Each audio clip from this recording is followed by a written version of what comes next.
So Michelle has been kind of introducing everyone all day, and I asked her if I could replace her to introduce our next speaker. Because Christina Warren from Mashable, senior tech editor at Mashable, is kind of a big deal. I think she's probably one of the first people I followed online. We've been following each other for years and years and years, and we talked a lot today about the history of messaging and communication. We want to talk about what's next. There's a lot of kind of conflicting, issues in messaging, and mobile versus web, and privacy, and simplicity, and all kinds of different issues that need to be addressed in the messaging space. And honestly, there are not many people that I would say can give us a better and clearer picture of what to expect in messaging than Christina Warren. So please give her a warm round of applause. She's really an awesome person. I'm very, very excited to hear what she has to say.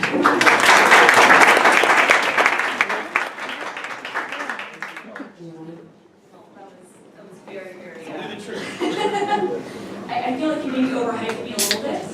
I'm going to be honest. I'm also very tardy, so thank you all for preparing with me for dealing with New York traffic. Maybe by 2020, we will all have driven cars, and Uber will be everywhere, and the whole transportation thing will be taken care of. But I think for now, it's interesting when Hillel asked me to speak about this, and when I was thinking about what does messaging look like, and what do these various things, mobile versus web, text versus voice, audio versus video, what does this look like in 5 years?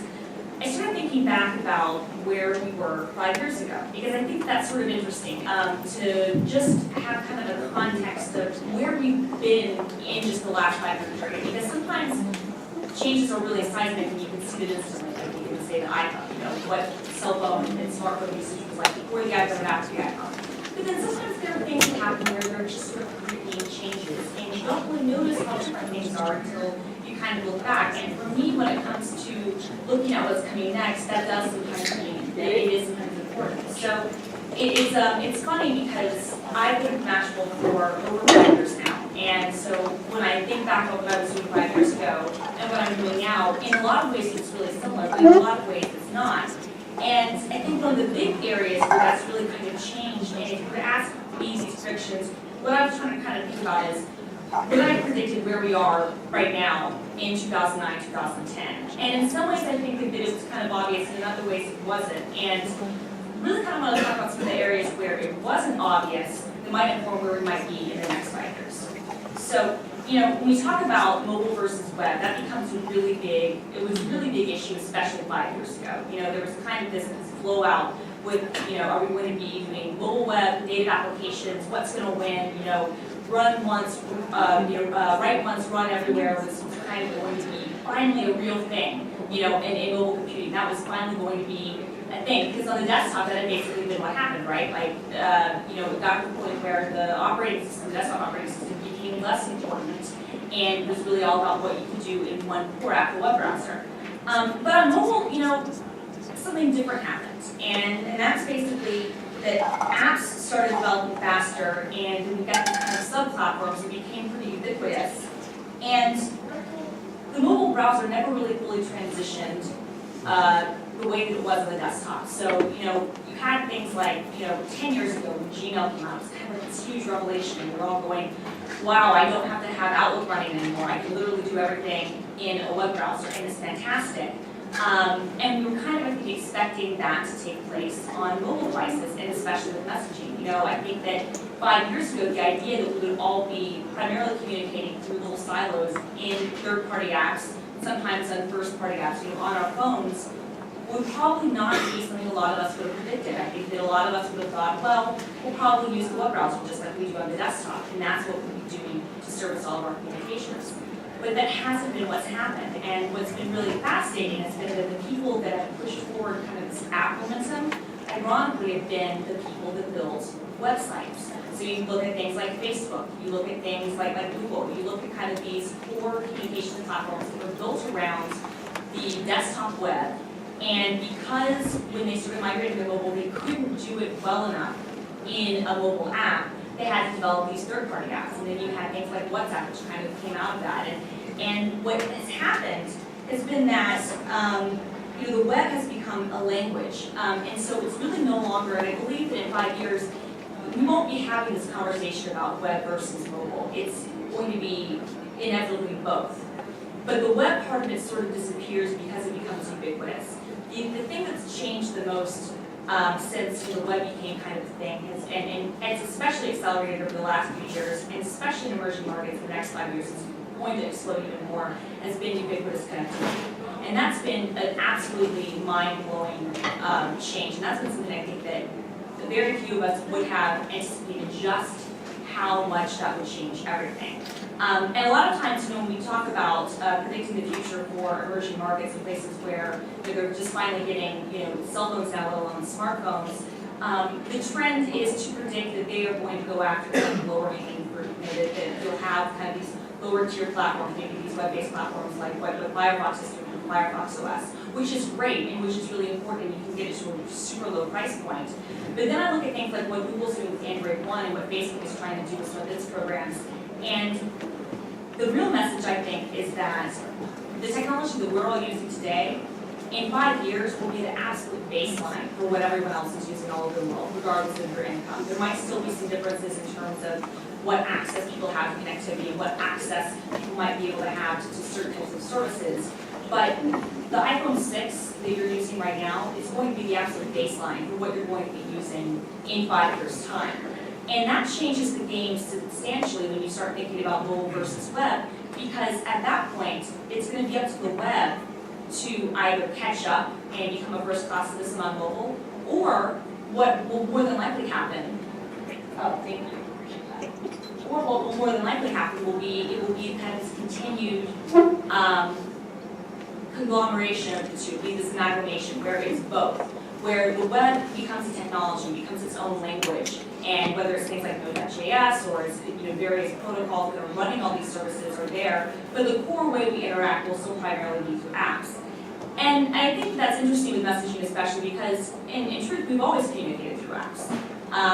Whether it was like ICQ or AIM or email or even text messages, WhatsApp, Snapchat, all those things, they exist in apps because that's, I think, just as humans how we best kind of connect the dots. But that doesn't mean that you can't have parts of the web seeping into those things. Just today, the Unicode Consortium released a draft for Unicode 8.0, and Unicode as a group basically controls emoji. And for the last few years, the Unicode Consortium hasn't had a ton to do because most of the things around characters, around languages, which is actually really complex and a really difficult problem to solve, like how can characters be represented and translated in all the hundreds of languages around the world, and how can they be readable and backwards compatible and work so that text looks the same and it can be read the correct way, regardless of where you are. It's a really complex problem, but we basically solved it. What's happened, however, and this really started 5 years ago, it started earlier than that, but it really took off 5 years ago, and it's really kind of reaching a crescendo now, was emoji. And emoji as a way of communications has become humongous across the world because these pictorial characters, it's weird, we're almost going back in time, it's become kind of a form of pigeon where, in the early days, people communicated using pictographs, and that's kind of how we return, but it's so interesting, especially in emerging areas where the languages are changing much slower in terms of books and history than they are through the pitches that people speak, and it's more fluid to have a conversation with someone using emoji than it is to try to type something out. And it's becoming its kind of own sub-language. I joked a few weeks ago, I was on a show, it was on This Week in Tech, and we were talking about emoji, and I joked, but I wasn't really joking, that in the next couple of years we're going to be seeing a significant amount of academic papers that linguists are going to be writing about emoji. And I'm dead serious. There's going to be a burgeoning academic movement around the study of this stuff. And so what that means, though, for groups like the Unicode Consortium is that they have to start thinking about how emojis are representing the people that are using them. And so one of the areas that they were talking about for Unicode 8.0 is ethnicity and how different characters can be displayed in different ethnic groups using what's called the Fitzpatrick scale, or Fitzgibbon scale, I believe, that will basically make people feel more at home when they're using these characters because it is becoming such a concrete way that people communicate.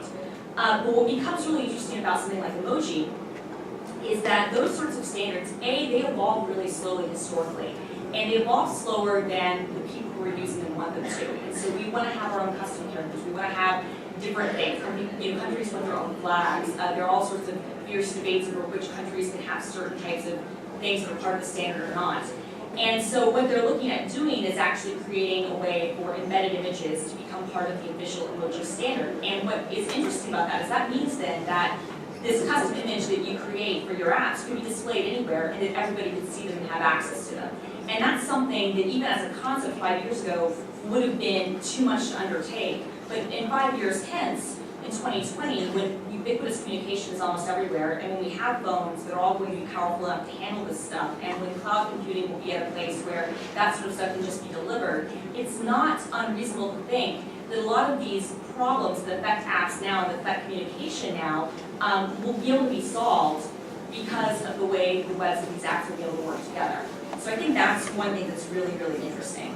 But I think that another thing to kind of keep in mind is that a lot of this app versus web stuff becomes really tied into, and this is also true for voice and text, and especially with audio and video, it comes tied to breakthroughs that we have using the devices that we use. You know, at this point, I don't think that anybody would disagree that the device that most people consider most central to their livelihood is not their computer, it's their smartphone. You know, there's a time when we thought maybe that the tablet would kind of take that place and maybe it could be bigger than the smartphone. But barring some sort of massive, cultural shift, I don't think that's going to happen. And in fact, most people who are, getting online for the first time are doing so not through a computer and will likely never access a computer the same way all of us in this room do on our laptops, but they're doing it through phones.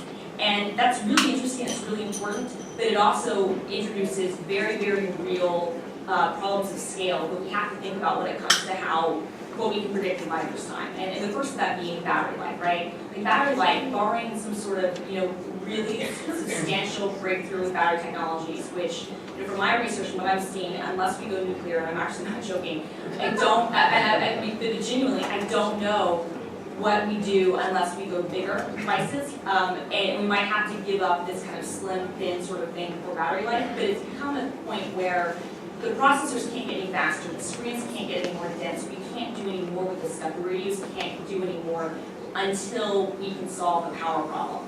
And it's a power problem for the first world, but it's a humongous problem for the emerging world, where there are people who literally need to be able to rely on devices who don't maybe have, they have internet access. There's a study, I was talking to the CDC when the Ebola stuff was happening over the summer, it was the first time it break out, and the CDC was was working with groups in Africa to spread the word over Twitter and Facebook, and a lot of people were really critical of that. Why are you spreading the word this way? Well, more people have access to Facebook on a phone than they do to a radio in a lot of those places. In Nigeria, 75% of people have access to a mobile phone, and 35% have access to a radio. When you think about that, and when you think about how electricity is still in blackout places, and you think about how clean water supplies are still a challenge, people still find a way to get online, that becomes A, super powerful, but B, shows just how important these tools are that set up our experience. And to make those work well, you need to optimize as much as you can for battery life. And like I said, barring some sort of magical breakthrough, which hopefully we'll see, maybe Elon Musk, maybe Tesla will come up with something that from their cars they can be dropped down into phones. It's going to be really, really hard for us to kind of have those kind of seismic leaps that we had with traditional computers. And that's going to hold back a lot of the, technical things that you can do with the way that we change our communication habits. But that doesn't mean that they won't still evolve anyway. So, one of the interesting things there is when you think about where voice versus text is. And I remember, I guess probably 20 years ago, reading predictions for the year 2000. And I guess, I was probably 95 when people kind of made predictions for the year 2000. And one of the guys that gave it was on one of those CD-ROMs that would come, with your Windows 95 computer. And most of the prognostications were completely and totally baseless, if I remember correctly. But one guy seemed really, really gung-ho about voice-to-text technology and being able to speak with a computer. And at the time, there were a lot of experiments happening in San Francisco, in Silicon Valley, and in government, and in various college research places about speech to text and about voice recognition. And we thought maybe we would get there. We thought maybe we would have this breakthrough. And then we didn't, and so everybody kind of forgot about it. But a really interesting thing has happened in the last 5 years, notably, commercialized by Siri with Google now and some other services, but really something that's been happening for a long time. Company Nuance has been doing a ton of this stuff for a long time. It's been that the voice to, the speech recognition is kind of incredibly good. It's gotten scarily good, actually, and it's not just good for English, it's getting better and better for other languages too, which is, a long-term challenge. And it's gotten faster, it's gotten incredibly fast. And what's super fascinating is that, you look at something like Google now, and I know some writing, this is, you can see it back to the future of how this can be done really well. In 5 years, we can expect, improvements when it comes to handling accents, languages, dialects, speech impediments. But the biggest thing will be improved context, because that's been the missing piece that we haven't had. And a lot of this research that's been around for 20 years is now finally able to work together. And why that's happening is because you have specialized chips on phones that are optimized for speech recognition that are low power and don't take a lot of battery life. And then you have a lot of the computing process taking place in the cloud, again, offsetting the need for the phone to be involved in all this stuff. And with the ubiquitous connectivity part, you can just get instantaneous results. And if you imagine a world where, FCC, God willing, the United States has net neutrality worked out, and we continue to have decent evolution of connectivity, the rest of the world has passed us and surpassed the United States in that regard. You can think about the idea that the concept of asking a question and typing something into a search box, searching Wikipedia, searching Google, will take more time than it would be to just ask that query and get a result right then and right there. And that becomes really powerful. And then it also becomes powerful when it comes to messaging, because there might be instances where you're on the go, you're driving, you're running, you're walking to the subway, you're doing something where you can't type, and it is just faster to speak and have that either converted or have a voice memo sent. I do think it would be funny if in 5 years we all wind up sending voice memos back and forth to one another, which would basically just be talking on the phone. I think that'd be funny, but I'm also I wouldn't be surprised if that happens. I'm almost 32, so I'm like the very high end of like older millennials, but a colleague I work with, her younger sister is 16, and we use her little sister as kind of our muse for like getting insight into the younger generation. Because this girl, she's, and what fascinating sad about her, she sent something like, we looked at it, something like 175,000 Snapchat messages. Yeah, and, pardon me? I have, I guess, over 52,000, I guess. Right, so it all has 140,000 tweets, and that's over like a 7-year period, right? So this is Snapchat, probably 18 months, and she sent 175,000. And when you think about that, it's mind-blowing, right? But then you think, okay, well, if I were to take every single communication that I distill to a person, every reply, everything else, and I calculate that up, it would probably be in that same realm of things. But I think when we look at generations coming up, this is how they're expecting to communicate with one another, right? Like they're communicating with one another in an instantaneous, always-on way, where it's always available and you just have a quick reply. And whether it's ephemeral or last forever or not, it's kind of beside the point. They just want a quick way to communicate with one another. And I think that will become interesting to see how that plays with voice, to see if voice becomes a component with that. Part of me thinks that it will. Part of me thinks that the downside of voice, and one of the reasons we moved to text to begin with, is because you can just get so much more done when you're typing things, and you can have you can have multiple conversations happening at once versus having voice. But it does make an interesting sort of time shifting thing where you can send voice memos and receive them and play them back at different times. You can maybe have 6 ongoing phone conversations at once with no one having to worry about hearing the other person. Probably an annoying person that's next on an airplane or at a Starbucks, but an interesting way to get things done. And so when I think about voice versus text, I think that most of the voice stuff is going to be coming with wearables, it's going to be coming contextually, and it's going to be coming with how we get information. Voice very much could replace search as we know it, and we're already getting there. Google clearly sees that as kind of the future. But I think that the text, especially things like emoji and pictures and images and reactions and more customized things, will still be what's driving how we communicate, especially with the younger generation who literally is going to go to college and start their careers, and they're not going to know the traditional kind of working through email or getting on a conference call sort of routine. And that's a really important thing to think about, because just like the people my age who, when we entered the workforce, there were types of tropes that our peers older than us didn't do. And we kind of brought that into the office. Now we have things like Slack, which is kind of the manifestation of bringing those two worlds together. I think it'll be interesting to see, how the workforce, and in 5 years will people know, deals with something like the Snapchat sort of paradigm, because that's going to become an increasing way that people are expected to communicate. I mean, already I think that employers and that people at work kind of expect everyone to be always on. I mean, I know that I always have my messaging apps running on my phone, and if I get a text from someone or a WhatsApp or something from Google Hangouts or something else, I can get it on multiple devices wherever I am, and I'm expected to respond to that if I'm not doing something else. And I'm expected to be able to acknowledge that it's been seen or not seen. And that's only going to increase, right? Because we all have these devices with us all the time, and we're all reachable all the time. And so that becomes a really interesting thing to think about. The final thing I kind of want to talk about is audio versus video and where that goes. And I think that text and voice kind of covers some of the audio stuff, and video is becoming really interesting when it comes to messaging, and it's becoming really interesting when it comes to how we use devices in general. But I do have concerns about how much that will change. I think that's probably going to change the least, and I'll tell you why. As I said before, we have these tremendous constraints when it comes to battery life on our phones, and for reasons to break through, that's not going to go away. But we also are faced with storage constraints, and flash storage market, if we look at its trajectory 5 years ago versus now, it has not increased the way that we thought that it would, and the prices haven't come down the way that we thought that it would.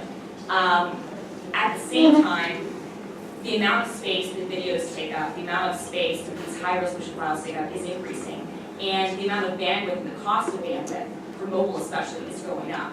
So it becomes kind of this fight between how big these files can be and how much do we really want to transfer and share these things. I don't know. I would love to say that in 5 years we'll all have 4K TVs, and maybe every TV that still will be 4K, but I'm not at all convinced that even in 5 years all content will be optimized for 4K. I just don't think that we have the bandwidth infrastructure for that to happen. But beyond that, I think what's interesting, and it does become interesting with messaging, is that the television will cease to be the center screen where we just kind of all revolve around. And it already is starting to do that, especially with younger users. It'll become the phone. And so that then becomes an interesting question about how do I consume content and what am I recording it for, and does the size of the quality matter as much, or is it about that moment? It is about sharing that innate moment right there. High-res audio, when we talk about audio stuff in messaging, I don't think that's going to save the music industry, because if it does happen, I'll just call that as a failure right now. But I do think that it will be interesting to see if we start to do more video-to-video messages in the future, and if that becomes a real thing. The World's Fair 50 years ago, they were showing off the video phone. And my mom loves to tell me that story. When she was a little girl, she went to the World's Fair in New York and saw that. And for years, she was always unimpressed with things like FaceTime. But my mom lives in Atlanta now, and I'll be honest, we mostly communicate using FaceTime. So I think it will be interesting if that does become kind of a de facto way of communicating. So you FaceTime with someone when you really need to have a conversation, and you just send emojis and Snapchats for everything else. So maybe that'll probably be what happens in 2020. We'll all be just Snapchatting and sending emojis, and if you really have to have a conversation, we'll get on video chat, and we'll see. So thank you so much.